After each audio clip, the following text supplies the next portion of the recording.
Welcome, this is King Lizard's review for Ryse, Son of Rome on Xbox One. This is actually the campaign here that I'm playing. Currently looking for the rest of my cohorts in battle. This area is littered with traps. I've already found a couple and they're quite painful. Now I know how to stop them, it's helpful.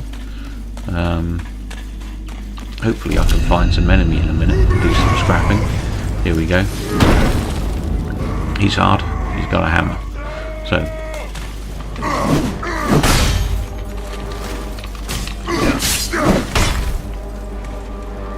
enemies, when they go red like that, basically means it's an unblockable attack, so you can roll out of the way with a B button.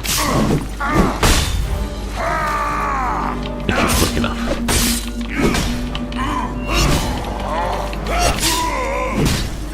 RT will do a simple execution and just follow the coded buttons to finish the execution. So in that case the yellow was a Y, the blue was an X. Right, where to go? Let's go this way. When the lighting and the colour of the fire and stuff in this game is phenomenal. Also, even the the detail on the helmet of the main character looks fantastic. This particular level is a bit on the grainy side because it's at night. Like most things HD, it's looking a little scrappy because of the dust particles and stuff. But we'll see some arena-based fighting where you can see a little bit more what the game looks like in the light.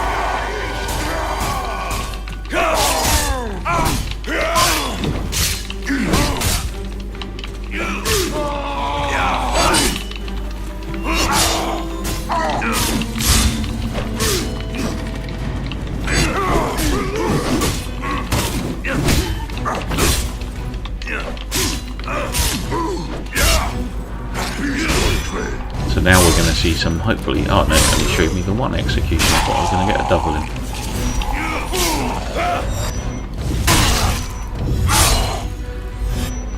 This is the execution mode. There's quite a lot of those execution animations, quite a good variety of them. Oh, I pressed A instead of rolling.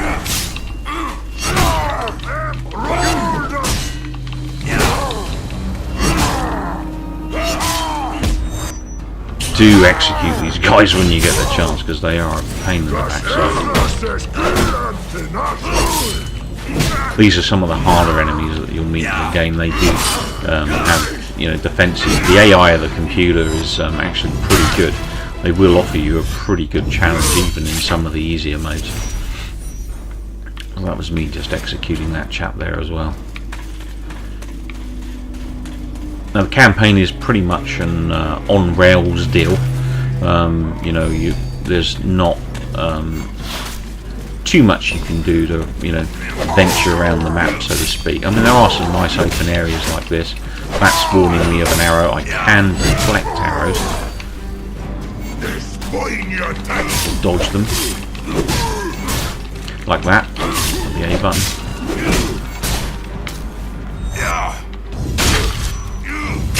Execution.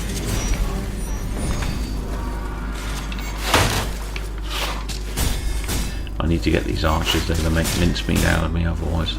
So again, these lovely fire effects look absolutely fantastic. Let's teach this guy a lesson, but shooting arrows in there wasn't very well done at all. I actually deflected that arrow and it killed that guy then. That was something unbelievable. Put an end to him. So that's pretty much campaign mode. If I back out of campaign mode, we're going to jump into the Gladiator mode of the game. Yes, I realise I'll lose my progress. You have various flavours of Gladiator. It's pretty much arena based fighting, killing enemy after enemy, and also completing objectives. Arena mode is what it says. It's you and someone else on your friends list, or even someone in the rest of the ether around the world playing games. You can do round to round, which is pretty much what it says. You can finish a round of a game with a certain number of objectives, and then it will put you into another arena and keep recycling arenas until you stop playing. Solo mode is you against everything, completing objectives within the arena. Pretty tough deal. I've done a few level 10s on my own. It is achievable. It will take a bit of practice to get used to that. Survival mode is a co-op only mode, and it involves you killing hordes and hordes of enemies, non-stop enemies, but with a difference. This time with a blood drain, so that basically every time you kill an enemy, you gain more blood on your health. It's pretty brutal and pretty difficult because of this consistent blood drain. You must keep killing enemies. In the event you don't kill enemies quickly, you die. I personally would have liked to have seen this blood drain removed or not in there at all, and just have the survival against hordes of enemies. It's just more fun. They've made it a very hardcore mode, or at least if they didn't want to do that, then maybe have a survival mode, that doesn't have a blood drain or something. Bit of a shame, because it does make it very difficult, although I still go back to it and play. Solo mode is what I'm going to show you. One of the big weaknesses, I think, of Rise Son of Rome is the load screens. It can take a horrendous time to load sometimes. I mean, don't get me wrong, I love looking at these screenshots. I mean, this is what the levels look like. When you look at them, they look fantastic. The lighting effects look amazing. There's lots of vivid colours, reds, greens. The detail just looks absolutely phenomenal. I personally think this is one of the nice looking games on the Xbox One. It is very much to the core a hack and slash game. As I said earlier, campaign is a on the rails COD in Roman times, if you like, but it's no different to any other shooter, other than the fact obviously it's a hack and slash game. You use swordplay and executions to get through the level. It's a pretty basic formula, and it always has been, and I think there's been a severe drought of hack and slash games of recent years, and I think this is very nice to see someone like Crytek taking a risk on this genre, and I personally think they've done a very good job. So once we get into the survival mode on solo, we've got a god we can choose, and these gods give you different powers. So Jupiter, for instance, gives me a focus gain, which will then, when I set off my power, allow me to slow time and get the upper hand on enemies. Mars gives me extra damage, but also gives me this fire of war, kind of blister of fire hits the ground and sends enemies backwards. Health gain from Apollo with this solar stun. It kind of makes enemies just kind of stand there, so you can kick the living crap out of them. Diana, she gives you XP boost, and she creates this hurricane effect, which again causes some damage to the enemy, sends them backwards, and gives you a little bit of an upper hand on them. I'm going to go with the Fires of War for Mars for now. I've actually got the weapon for this one, but I thought I'd show this off. It's a little bit outstanding. The thing I like about this also is the way that the arenas rise up out the ground. They look absolutely phenomenal. Obviously way above their advancement in technology in years, but I just like the way it looks, and how they develop the next arena from kind of all these cogs pushing up the arena from the ground. Totally ridiculous, but at the same time, just because it looks so beautiful, I'm willing to forgive it.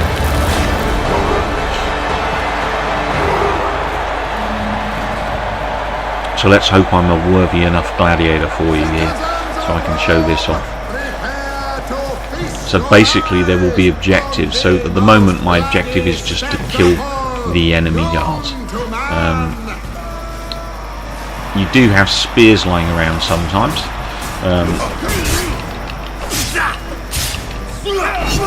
That's very unsportsmanlike. 3-on-1 here. Come on, guys.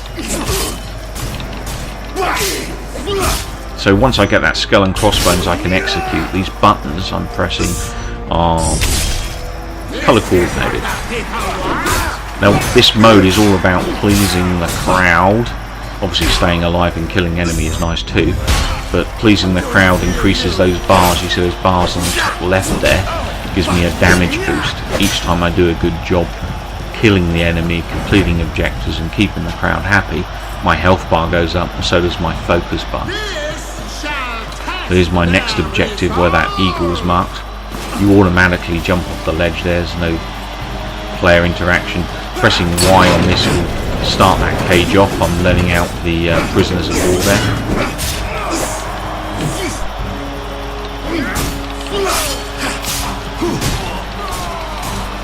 Obviously the longer this takes, the more enemy I'm going to have to fight.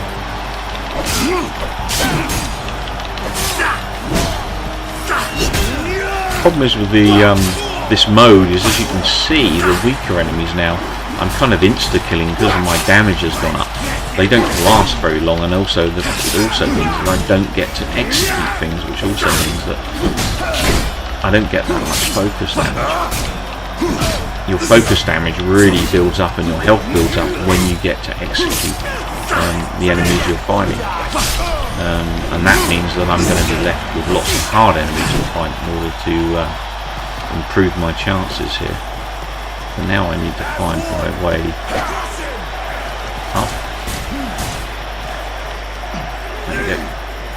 Sometimes you get into trouble actually when you're trying to get up objects. You land up having to go into fight mode and fight stance and just land up fighting enemies all the time. And it can get a bit frustrating when you're trying to get up a level and your character's kind of locking in on the next enemy.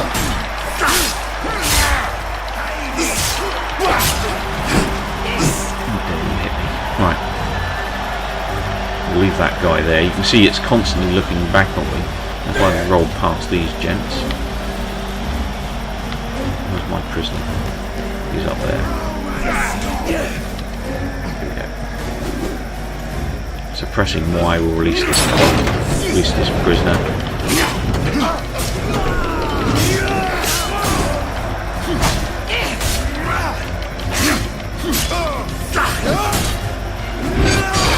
Here's my special power. That gave the enemy a good blast.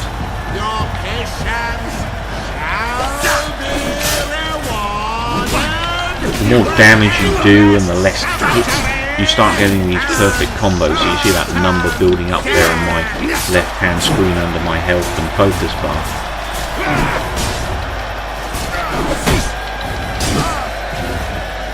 I need to back off a little bit.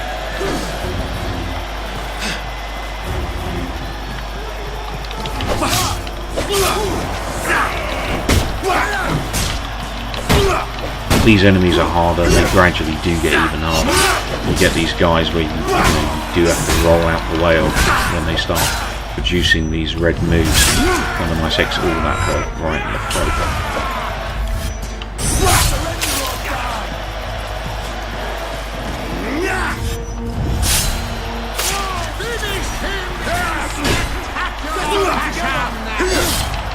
Y is a strong hit, that kind of sets them off on their feet, and then I'm going with the X button and some nice low slashes, get the execution in on this guy while I still can, give me a better chance of getting this other character. You see here I haven't been hit for 21 hits, that gives me a 22 times perfect chain, and that's just about to go up again.